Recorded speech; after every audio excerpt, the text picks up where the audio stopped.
সবাইকে স্বাগত জানাচ্ছি বিডি দর্পণে। আপনাদের সাথে আছি আমি সুস্মিতা দাস। বাংলাদেশের সমসাময়িক রাজনীতিতে জুলাই গণ অভ্যুত্থানের পরবর্তী সময়টি নতুন ধরনের অস্থিরতা, অনিশ্চয়তা ও উত্তেজনায় পরিপূর্ণ। ফ্যাসিবাদী শাসনের পতনের পর অন্তর্বর্তী সরকারের হাতে ক্ষমতা আসার পর থেকেই একটি সুষ্ঠু, অবাধ এবং অংশগ্রহণমূলক নির্বাচন আয়োজনের চাপ ছিল প্রবল। একই সঙ্গে আলোচনার কেন্দ্রবিন্দু হয়ে ওঠে জুলাই জাতীয় সনদ, যা রাজনৈতিক দলগুলোর দীর্ঘ আলোচনার ভিত্তিতে সংস্কারের একটি রূপরেখা নির্ধারণ করে।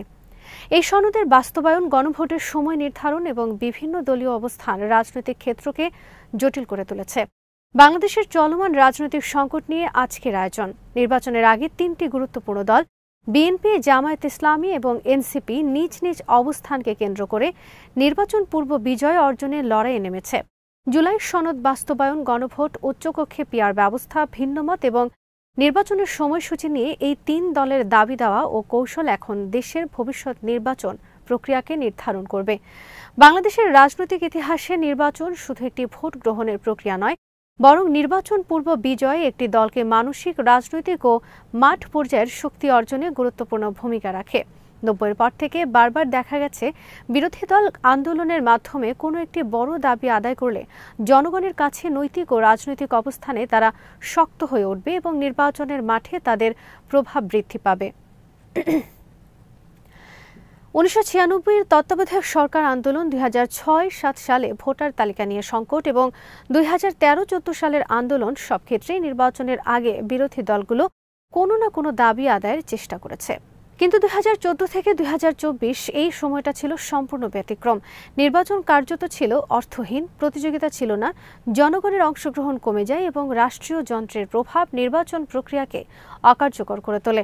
২০২৪-এর পরে জুলাই গণঅভ্যুত্থানে সেই শাসনের পতন ঘটল, কিন্তু পুরনো মানসিকতা এবং রাজনৈতিক অনাস্থা এখনও কাটেনি। তাই ২০২৬-এর নির্বাচনের আগে প্রতিটি দল চায় কোনো না কোনো দাবি আদায়ের মাধ্যমে নিজেদের বিজয়ের বার্তা জনগণের কাছে পৌঁছাতে। জুলাই জাতীয় সনদ ৩০টি রাজনৈতিক দল, ৬টি সংস্কার কমিশন এবং ৮৪টি প্রস্তাবের সমন্বয়ে একটি ঐতিহাসিক দলিল। এর মধ্যে ৪৮টি প্রস্তাব সংবিধান সম্পর্কিত, তবে দলগুলোর ভিন্নমতে এটিকে সম্পূর্ণ বাস্তবায়নে বড় বাধা হয়ে দাঁড়িয়েছে। ৩৬টি সংবিধান সংক্রান্ত প্রস্তাবে কোনো না কোনো দলের ভিন্নমত রয়েছে এবং ভিন্ন মতগুলো সনদে স্পষ্টভাবে লিপিবদ্ধ।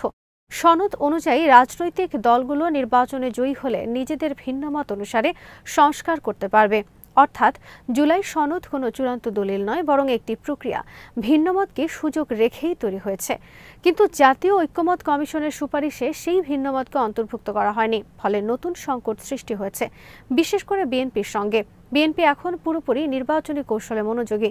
তাদের প্রধান দাবি জাতীয় নির্বাচনের দিনই গণভোট আয়োজন করা। তারা মনে করে একই দিনে নির্বাচন এবং গণভোট হলে জনগণের অংশগ্রহণ বাড়বে, সংসদকে অতিরিক্ত ক্ষমতা দিতে হবে না এবং গণভোটে হ্যাঁ জয়ী হলে সংসদকে বাধ্যতামূলকভাবে সনদ বাস্তবায়ন করতে হবে। বিএনপি উচ্চকক্ষে পিআরের বিরোধিতা করে, কারণ তারা আশঙ্কা করে পিআর ব্যবস্থা হলে ছোট দলগুলো উচ্চকক্ষে শক্তিশালী হবে এবং সংসদের ক্ষমতার ভারসাম্য তাদের বিরুদ্ধে যেতে পারে। বিএনপি ভিন্নমত সংরক্ষণ ও সরকারের হাতে সনদ বাস্তবায়নের আদেশ দেওয়ার ক্ষমতা না থাকা বিষয়েও অনড়। তাদের লক্ষ্য নির্বাচনের আগে একটি বড় ছাড় আদায় করা, বিশেষ করে গণভোট একই দিনে আয়োজন করা, যা তাদের বিজয় হিসেবে গণ্য হবে।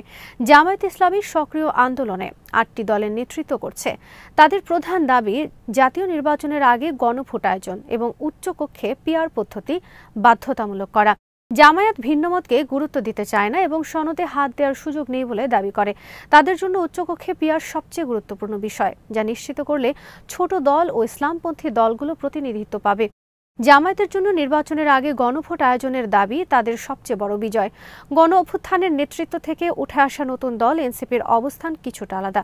গণভোটের সময় নিয়ে তারা তেমন অনড় নয়, নির্বাচনের দিন বা তার আগেও গণভোটের জন্য তারা সম্মত। তারা উচ্চকক্ষে পিআর বাধ্যতামূলকভাবে চান এবং জুলাই সনদের পূর্ণ বাস্তবায়ন নিশ্চিত করতে চায়।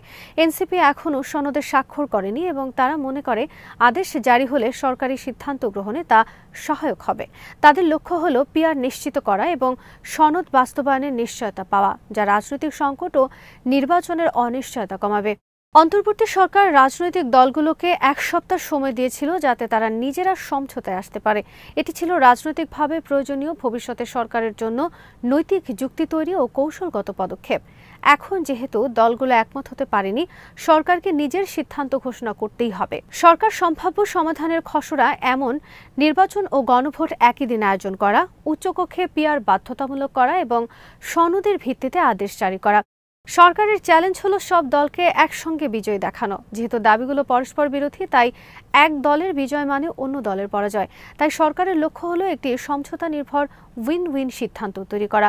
গণভোট নির্বাচনের আগে আয়োজন করলে ঝুঁকি রয়েছে, সামঞ্জস্যপূর্ণ সময়সীমা নেই, রাজনৈতিক বর্জন হলে অংশগ্রহণ কমে যাবে, কম অংশগ্রহণ গণতান্ত্রিক বিপর্যয় ডেকে আনবে এবং নির্বাচন প্রস্তুতি ব্যাহত হবে। তাই যৌক্তিক সিদ্ধান্ত হলো নির্বাচনের দিন গণভোট আয়োজন। একই সঙ্গে উচ্চকক্ষে পিআর না হলে উচ্চকক্ষের দরকার প্রশ্নবিদ্ধ।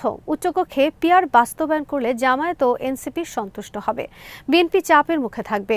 সমাধানের একমাত্র পথ হলো সব দলের কিছু দাবি মানা এবং কিছু না মানা। সম্ভাব্য সমাধান হলো নির্বাচনের দিনই গণভোট, উচ্চকক্ষে পিআর বাধ্যতামূলক, ভিন্নমত সংরক্ষণ সহ সনদের ভিত্তিতে আদেশ এবং সংসদকে নির্দিষ্ট সময়ের মধ্যে সংস্কার করতে বাধ্য করা। এই সমাধানই তিনটি গুরুত্বপূর্ণ দলের জন্য একটি উইন উইন অবস্থান তৈরি করতে পারে।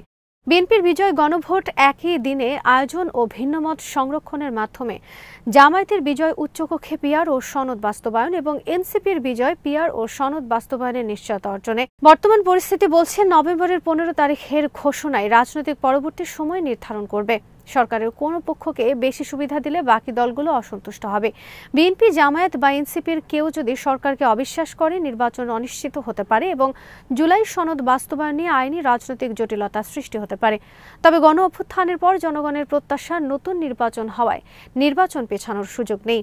বাংলাদেশ এখন একটি নতুন রাজনৈতিক সন্ধিক্ষণে দাঁড়িয়ে, যা নিঃসন্দেহে ঐতিহাসিক। জুলাই গণ অভ্যুত্থান ফ্যাসিবাদের পতন ঘটিয়েছে, কিন্তু স্থায়ী গণতন্ত্র প্রতিষ্ঠা করতে হবে রাজনৈতিক সমঝোতার ভিত্তিতে।